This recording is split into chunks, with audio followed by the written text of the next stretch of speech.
That's good. Thank you, Craig. All right, guys, let's get to some of these questions that we have concerning the safety in the gas industry. When the public hears about an explosion or a gas well incident, sometimes feels like there's no control or master plan going on. This isn't so. Maybe Perry, you can handle this. The industry is handling it. There are plans in place. Possibly the news isn't getting it correctly, or possibly residents aren't hearing all the news, but is there a master plan when something happens? How do you guys handle that? From a service standpoint, yes, it definitely is. Every day, every job that we go on, we have an emergency response plan. So we know where all the first responders are at, whether that's hospitals, local EMTs, police department, whatever. All of that goes to the job every day that we go into the field. The second thing we're doing as a company, last year we purchased a company called Boots and Coots, which is the world leader in well firefighting and well control.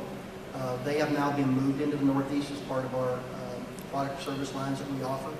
And we have first responders here, and we have firefighting equipment and equipment to respond if there is an accident. But as Craig said, our goal as a company is, and we do this daily, is goal zero. Each day we strive to not have any safety incidents of any kind. If you can get it one day, you can do it two. If you can do it 2 days, you can do it a month. If you can do it a month, you can do it a year. But it's goal zero every day. Perry, the emergency personnel that respond for an accident that are in place that you just spoke of, do they work in concert with our local fire department and paramedics and emergency response team? They do. As they're set up in the areas, they make contact with all the local police and fire departments. As a matter of fact, yesterday in Montgomery, Pennsylvania, I met with the local police chiefs and we discussed that, to where we'll be opening an operations center in Williamsport, Pennsylvania, and explain to them how we'll bring in the equipment and the people, and we'll train their people on how we'll respond and who to contact. Okay. And John, not to leave you out way down there at the end of the table, but how is the industry dealing with emergencies? Well, I'm also a member of the local emergency planning committee, and one of the problems with drilling is they're in there a few days, and out when the Marcellus shale is taking longer. But location can be a problem, and notification where they're at. They're striving that this has been talked about a good bit. We'd like to know who's out there, where they're drilling, so we know. I think Perry said it all with the emergency response plan. And an old saying is, failing the plan is planning to fail, and that's the major thing, is planning. What worst case could happen, and how are we going to deal with the emergency response numbers in place, should be at the job traders, planning. And I think Craig has more on this. And Craig, you guys are in the business to make money. There's a lot of money to be made. We'll talk a little bit about how many billions of, if you were talking oil, there would be billions and billions of barrels of oil. That is what we're talking about when it comes to natural gas in the Marcellus shale. But you guys are in the business. Consol's in business to make money. You're not in business to have accidents and to look bad and lose money, correct? So you may want to expand on the safety side. That's right. Having a poor safety record costs a company money. Employees will not want to, people will not want to come to work for you. Contractors will not want to come on your job sites if you do not have the correct safety ethic. And to expand upon what John had mentioned about locations, in Consol's situation, every new Marcellus site, regardless of what county it's in, we contact the emergency management agency.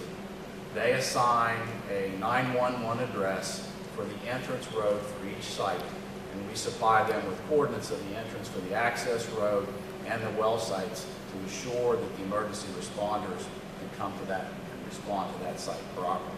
We also offer them a tour, and many of them take advantage of it so that they've been on these sites before, and heaven forbid we have an emergency, and fortunately we haven't had to call anyone yet. But if we do have to have an emergency crew to come to respond, it won't be the first time they've been to that site. And again, the companies, all of you work for companies that are in business to make money. That does lead us to the environmental question, probably one of the hottest topics right now, other than the monetary side, which is being debated whether or not there should be a tax for extracting the gas against the companies, so forth and so on. Maybe we can get into that a little bit. But as far as the environment is concerned, it is a hot topic right now. Is it a question, Perry, that people are just not educated on the extraction process? Are they not educated in being told specifics about the safety of the extraction method for the natural gas? I think the biggest issue is probably the industry hasn't done a good job of educating the public, and we need to do a better job of that. There's a lot of false information out there, and it's our responsibility to discuss and put the facts out of what things are actually going on. It's very difficult to deal with things, anything that gets into the media, and to change a perception once it's out there. Because in today's media, things spread rapidly around the world. So the real key for us is to do things up front. When we move into a new area, is to get to know the local people, let them know exactly how you're going to operate, exactly what your processes are. Because if they understand that up front, if something does happen, they'll come to you and ask questions instead of just assuming. And I think that's key. It's communication, which is a key thing.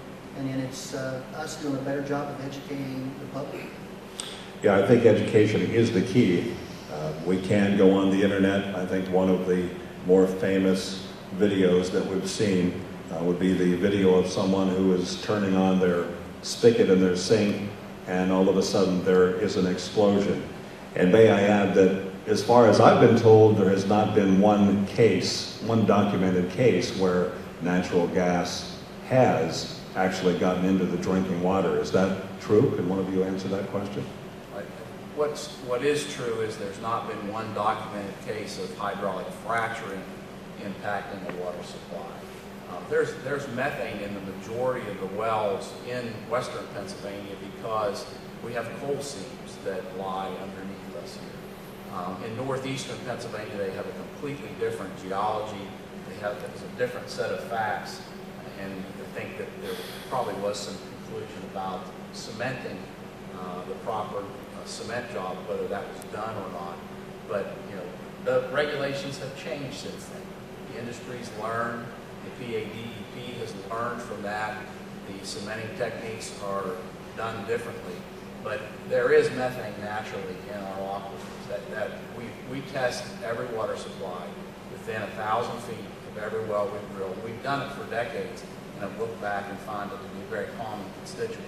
It just hasn't been a safety concern here in western Pennsylvania. Well, I understand that there are DEP inspectors out there.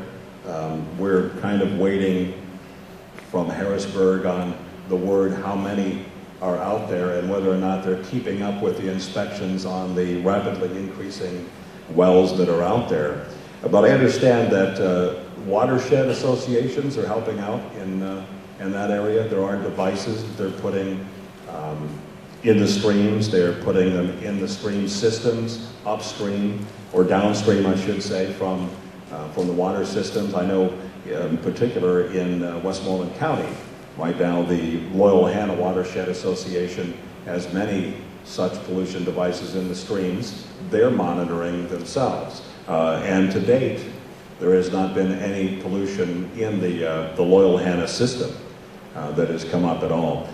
So between DEP, locally, are there people that are looking into the environment locally other than the government people like DEP that we know about? Are there other associations, other groups that are helping you guys out? Are they letting you know, hey, here are our concerns and maybe this is an area you got to look into?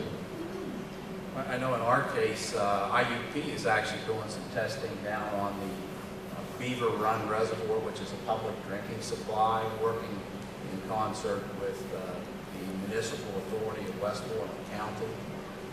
And we actually encourage that because we're confident that will show that the oil and gas industry is treating the environment in a proper manner. I believe Evergreen Conservancy here locally in our county is, I don't know that they have devices out, but I think they're going to be doing some training shortly to actually have in-stream monitoring. So that's right here in this county. And continuing with the environmental question, we're going to take